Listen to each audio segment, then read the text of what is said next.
Bonjour à tous, bienvenue dans cette nouvelle vidéo où je vais vous parler un petit peu de mes dernières lectures et du coup un peu de mes derniers achats aussi, parce qu'il y a pas mal de choses que j'ai achetées récemment et que j'ai lues plutôt vite. Et voilà, donc je vais faire une petite vidéo pour vous montrer un petit peu, pour vous donner mon avis sur mes dernières lectures. Ça va être surtout du Marvel, et bah voilà, on peut commencer. Le comic que j'ai terminé le plus récemment, c'est celui-là. Donc c'est un Spider-Man donc, de la collection anniversaire qui date déjà de quelques mois. Alors je l'avais acheté du coup dès qu'il était sorti et bah, je l'avais toujours pas lu. Et alors en fait un truc qui est cool avec celui-là, c'est que moi je possédais déjà en fait ce Spider-Man de la collection Hachette, une vieille collection Hachette. En fait les deux ont le même nom. Donc moi de base j'avais celui-là et je pensais que j'allais avoir un doublon et que, du coup j'allais pas acheter celui-ci, mais en fait alors c'est le nom de l'histoire est la même, c'est la fin de Spider-Man. Là c'est Spider-Man n'est plus, mais voilà, c'est à peu près pareil, surtout que c'est la même couverture. Et en fait, dans cet album, on a les épisodes 44 à 50, et dans celui-là, on a les épisodes 50 à 56. Donc j'ai un épisode en double, mais au final, bah, ça me fait l'équivalent d'une intégrale, en fait, quasiment, pour beaucoup moins cher qu'une intégrale. Donc, du coup, en fait, c'est celui-là qui se lit en premier, mais ça me fait une suite plutôt cool. C'est la première fois que je lisais du Spider-Man vraiment ancien.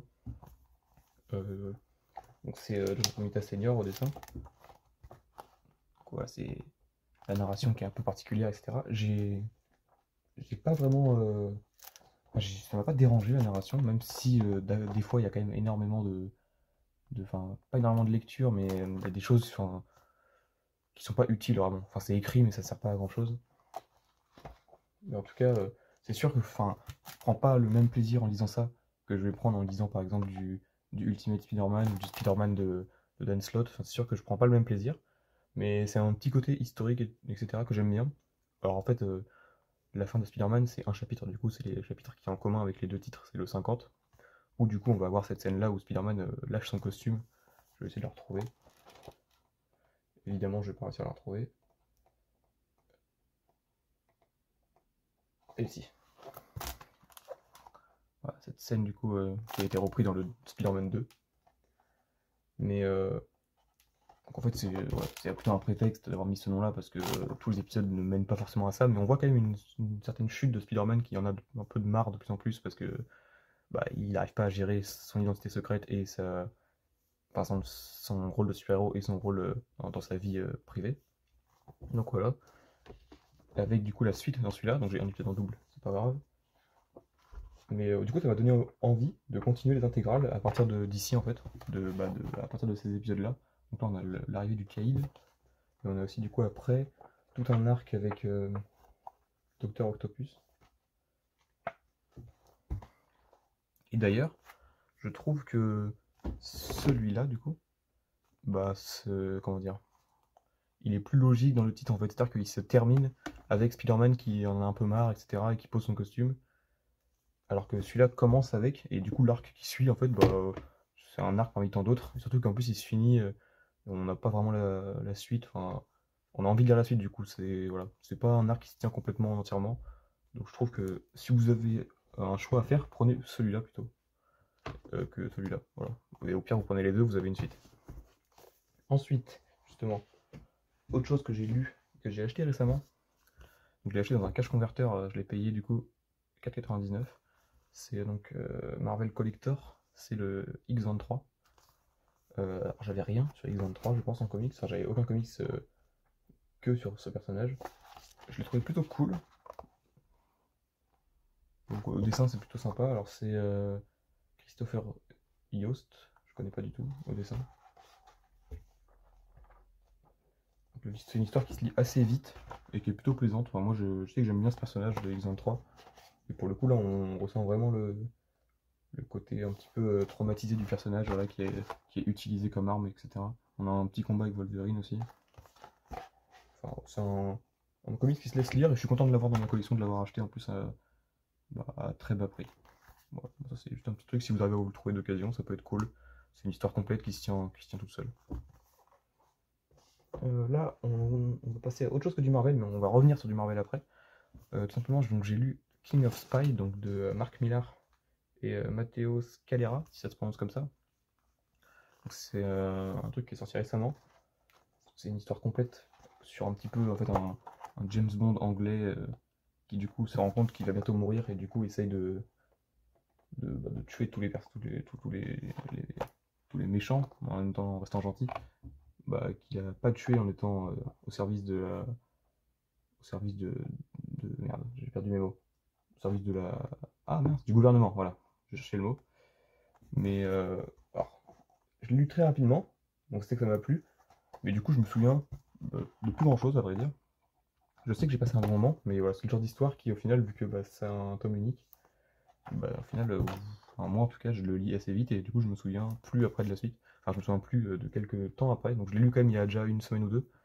Mais ouais, donc je me souviens de comment ça finit, je vais pas vous spoiler. Mais c'est une histoire plutôt cool, mais voilà, moi je préfère du coup lire du super-héros. Ça change, c'est bien dessiné, ça se lit très bien.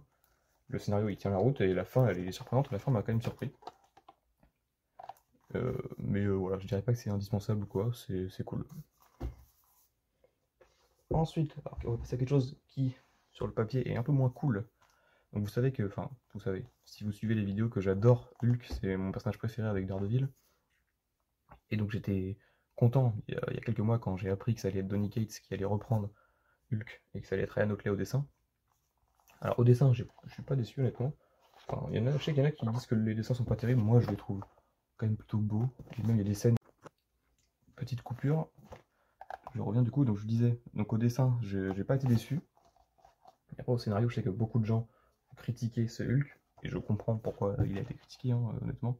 C'est sûr que quand on lit ça après avoir lu Immortal Hulk, ça fait un peu chier de voir tout ce que Immortal Hulk, enfin tout ce que Halloween a fait sur Immortal Hulk et a laissé en plus comme place pour mettre une suite, pour retravailler les personnages, etc.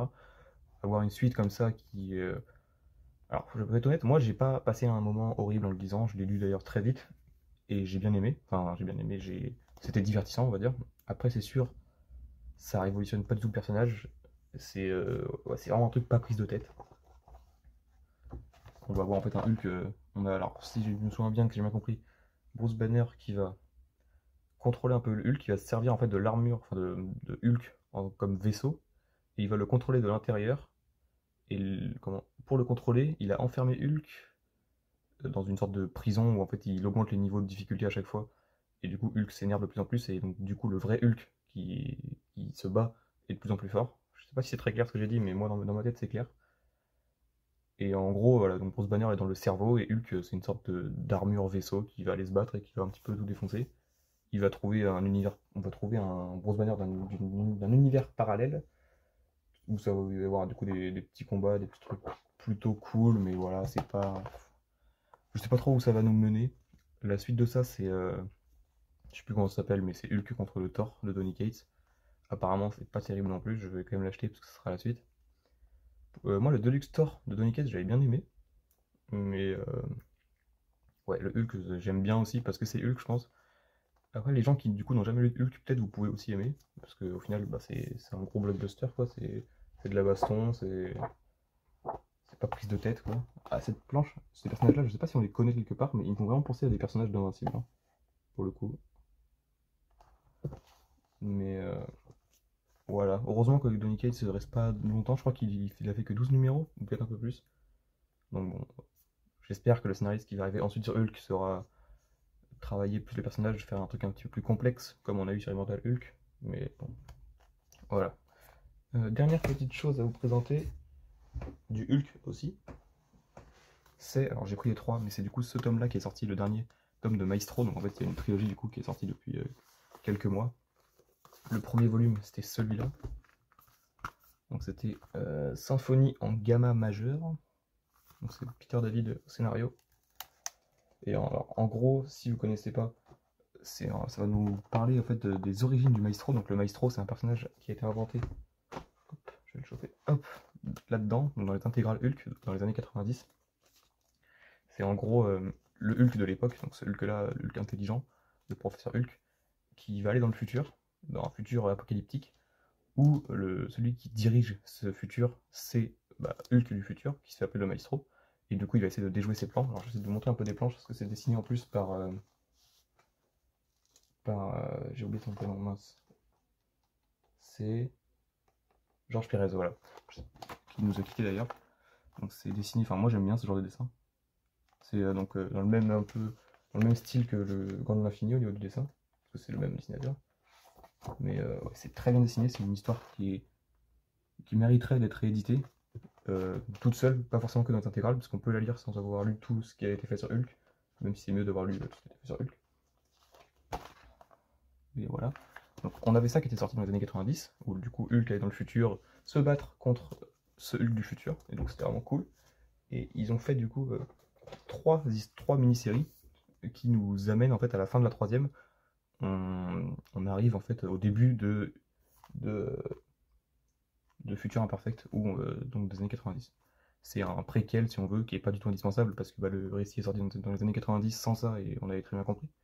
Mais j'ai bien aimé. Les trois ne se valent pas, les trois mini-séries, notamment la première qui est quand même en dessous, je trouve.